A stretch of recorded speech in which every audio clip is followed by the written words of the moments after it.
वो ये खाते हैं, वो ऐसे दिखते हैं, उनकी ये भाषा है, वो हेड हंटर है।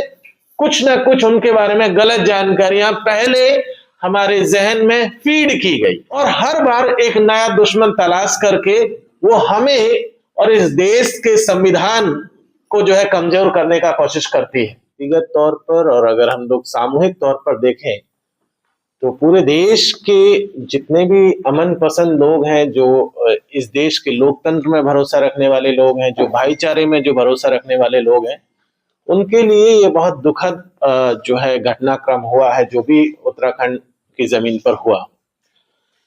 एंजल चकमा इस पूरी की पूरी नफरत का पहला शिकार नहीं है और हम ये भी जानते हैं कि आखिरी शिकार भी नहीं होने जा रहा है। ये वो फसल है जो आज से करीब 100 साल पहले बोई गई थी। एक संगठन जिसको हम सभी लोग जानते हैं, जो इसकी खरपतवार करता रहा है, इसको खाद पानी देने का काम उस संगठन ने किया जिसका नाम आरएसएस है। हम सब लोग बखूबी उसको जानते हैं, सब लोग उससे परिचित हैं किसी न किसी तरीके से। हम लोगों में से कुछ लोग ऐसे हैं जो उसके डायरेक्ट शिकार हैं, कुछ लोग ऐसे हैं जो इनडायरेक्ट शिकार हैं, कुछ लोग ऐसे हैं जो कहीं दूर के अपने को किसी को खो करके बैठे हुए हैं। ये जो अभी हमारे एक साथी कह रहे थे कि ये लॉ एंड ऑर्डर का मसला है, मेरा मानना है, मेरी समझ ये है कि ये सिर्फ लॉ एंड ऑर्डर का मसला नहीं है। ये दरअसल एक न्यू पॉलिटिक्स है।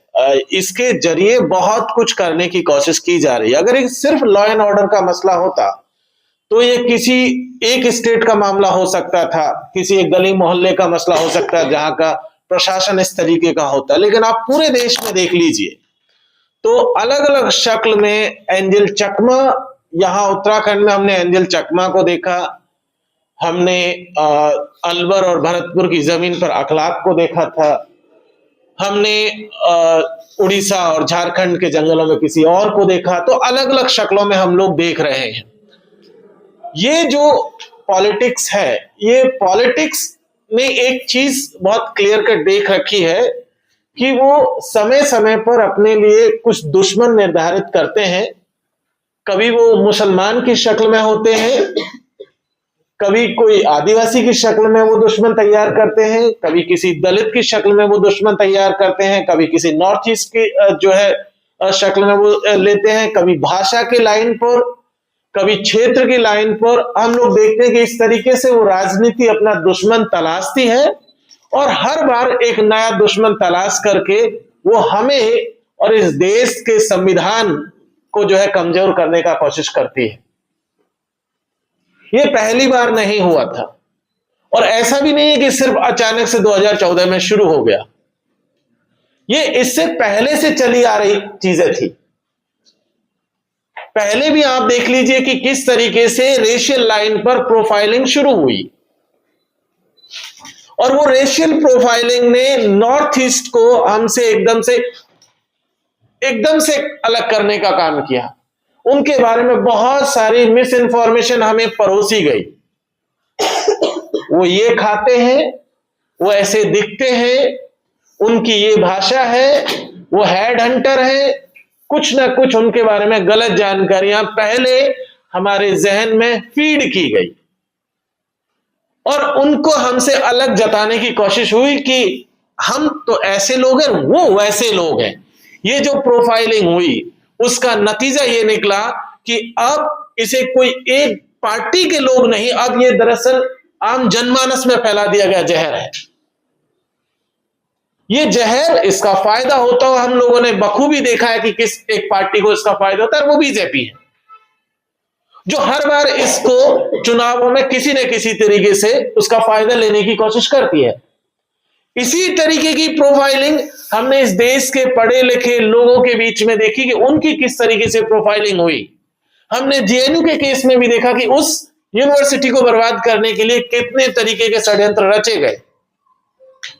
उसके लेकर के जनता के बीच में कैंपेन चलाया गया कि इस यूनिवर्सिटी को तो बुलडोजर चला देना चाहिए, कोई कहता था कि इसके ऊपर तोप चला देनी चाहिए, कोई कहता था इसके छात्रों को जेल में डाल देना चाहिए था, कोई कुछ और कह रहा था, और उस विश्वविद्यालय को बर्बाद करने का काम किया। हमने ये भी देखा कि जो लोग विश्वविद्यालय के बाहर थे, इस देश के संविधान के बारे में बातें कर रहे थे, इस देश की जो खूबसूरती उसे बचाने की कोशिश कर रहे थे, उनकी भी हत्याएं की गई। कलबुर्गी, दाभोलकर, पंसारे, गौरी लंकेश से याद आया, गौरी लंकेश का हत्यारा कल बीएमसी के चुनाव में जीत गया।